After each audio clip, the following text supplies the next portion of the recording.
Few groups in K-pop history have risen as quickly and dramatically as NewJeans. Since their debut, the NewJeans girls have captivated global audiences with their innovative music, fresh visuals, and undeniable charisma, becoming one of the most talked-about artists in the industry. However, their meteoric rise hasn't come without trouble. This year, NewJeans have found themselves at the center of a storm of controversies, ranging from disputes with their management to a massive feud that doesn't seem to be stopping anytime soon. As the NewJeans members seem to be withdrawing further and further away from the spotlight, the recent scandals have fans wondering, is the era of NewJeans really over?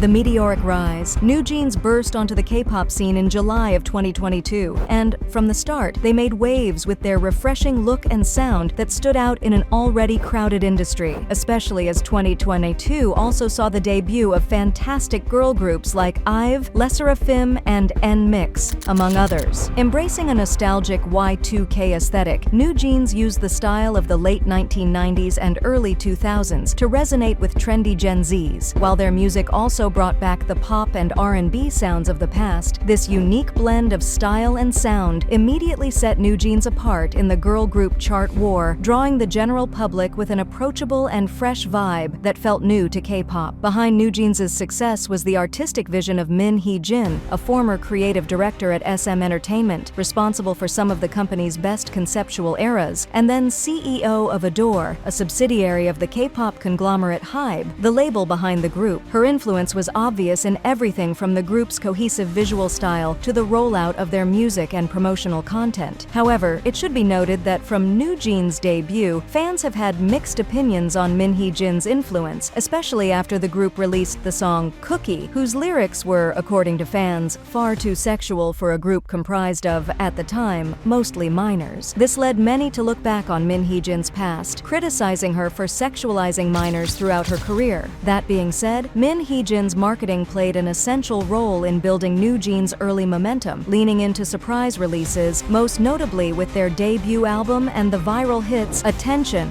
and Hype Boy, which would lead to a string of successful singles, making NewJeans one of the, according to Billboard, most recognized and most influential groups in pop. And it's not just Billboard. Everyone loves NewJeans. The Times of India described NewJeans as a global pop icon, noting that they have won over pop fans across the world and set a new standard for modern pop excellence. Plus, Time magazine recognized them as one of the next-generation leaders, highlighting how NewJeans reached international milestones even faster than some of their older industry peers. Hype Boy made history by becoming the longest-running K-pop female song on the Billboard Global 200. What's more, their second EP's lead single Super Shy also dominated the charts, with Pitchfork even naming it the 13th best song of the 2020s so far. Collectively, these achievements show just how big NewJeans' influence and success have become in just a couple of years. The NewJeans members have become household names. Together, these factors created a perfect storm for NewJeans' insane success. However, nobody could have predicted what was coming. The start of the end. This year has been rough for NewJeans. Despite having hits in the songs How Sweet, Bubblegum,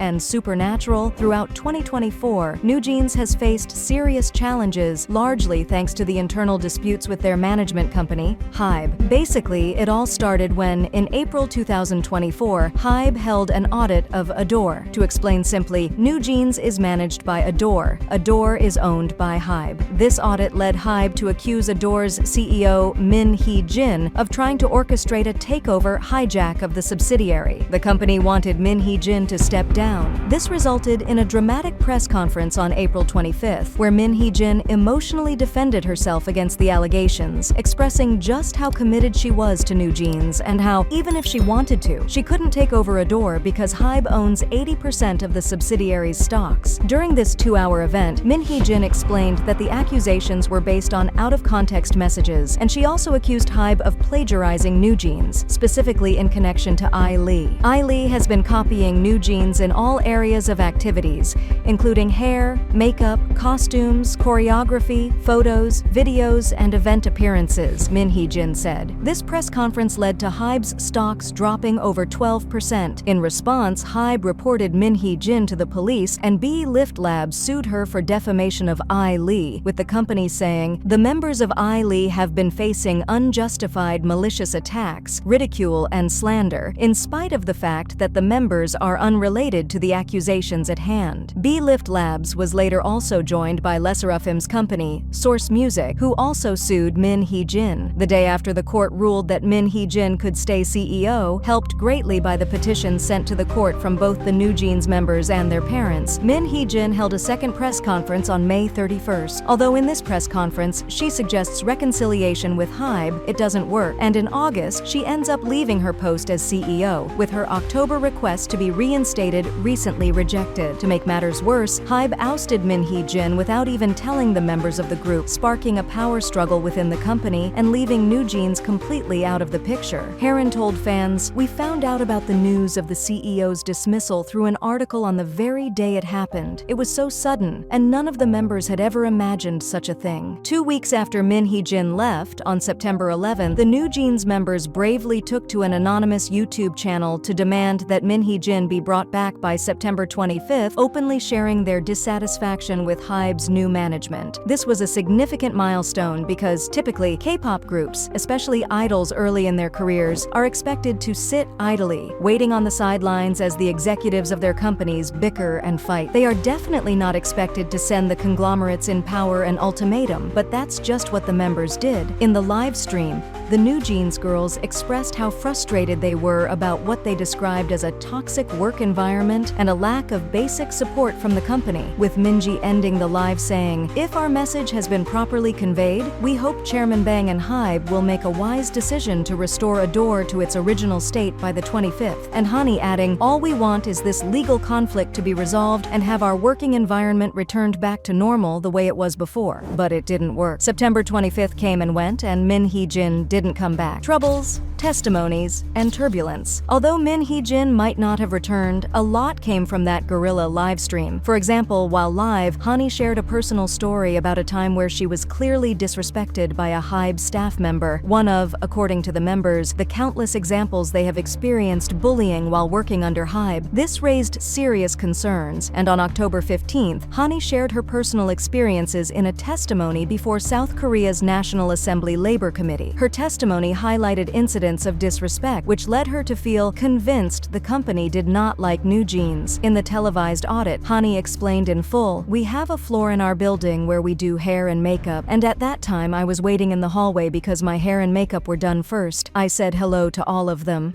The other Hybe group, rumored to be Lee, and then they came back about 5 or 10 minutes later. On their way out, the manager made eye contact with me, turned to the rest of the group and said, "Ignore her like you didn't see her. I don't understand why she would say something like that in the work environment." Hani shared that this wasn't the first time she dealt with this kind of behavior. She mentioned that even though she'd go out of her way to greet certain higher-ups, they often wouldn't even acknowledge her. To her, it just felt disrespectful on a basic human level, and she noticed a certain vibe of disregard within the company toward NewJeans. In addition to Hani's story, in the now infamous live stream, the other NewJeans members also voiced their own concerns about feeling undervalued and badly protected from invasive social media scrutiny, which they argued had become damaging to their personal well-being as well as their public image. As the live stream continued, NewJeans explained that there had been a complete breakdown in their trust in Hybe's leadership, with the members saying that they no longer felt the company had their best interests at heart. By calling out Hybe's management style as improper, the NewJeans members highlighted the broader issue of artist treatment in the K-pop industry, underscoring the toll that these entertainment corporations have on young artists. Remember, NewJeans' youngest member, Hye-in, is only 16 years old this year. The livestream had an immediate and explosive impact across social media and the stock market. By the next day, posts on X calling for Min Hee-jin's reinstatement flooded in, with hashtags related to the issue issue receiving over 280,000 mentions. Plus, maybe more importantly, Hybe's stock took a sharp hit, dropping dramatically. The share price fell 5.7% in only 2 days after the live stream. The controversy surrounding NewJeans and their management has stirred strong reactions among their loyal fan base, named Bunnies. In a display of solidarity, fans have sent several open letters to Hybe demanding that Min Hee-jin be brought back, with fans emphasizing how pivotal Min Hee-jin's role has been in shaping NewJeans' identity. However, not all fans see things the same way. Some feel torn about NewJeans openly supporting Min Hee-jin, worried it might worsen their relationship with Hybe and possibly hurt the group's position in the company. This fear grew even more recently when leaked internal Hybe documents revealed that Hybe is already sidelining NewJeans in favor of LE SSERAFIM, the company's chosen favorite girl group, seeing NewJeans as mostly a stepping stone for LE SSERAFIM's success. This was actually an issue all the way back in Min Hee-jin's first press conference, in which she had accused Hybe of pushing NewJeans to the back burner for LE SSERAFIM's benefit. Min Hee-jin explained, "They didn't let me promote NewJeans as the first girl group from Min Hee-jin because they intentionally wanted to confuse people. NewJeans was the one that should have debuted first, but they broke their promise and debuted LE SSERAFIM instead, with members Sakura and Kim Chae-won added to the list." This whole controversy, the documents, and debut order has left the Hybe girl groups forced to compete with each other for support and resources, and has fans seriously questioning Hybe's decision-making. There is no reason that NewJeans, LE SSERAFIM, and ILY should be positioned against each other in a billion-dollar company. Although it seems like Min Hee-jin is set to return as their producer, if not the CEO of Adore, in the end, NewJeans' story has been as bold and unpredictable as their music, rising to global fame, challenging industry norms, and even standing up within their own company. But now, with Hybe seemingly pushing them to the sidelines and tensions at an all-time high, fans are left wondering, is this just another chapter in NewJeans' journey, or could it be the end of the group? What do you think? Is the era of NewJeans just getting started, or will the group end up bringing themselves down along with Hybe? Let us know in the comments, and don't forget to like and subscribe.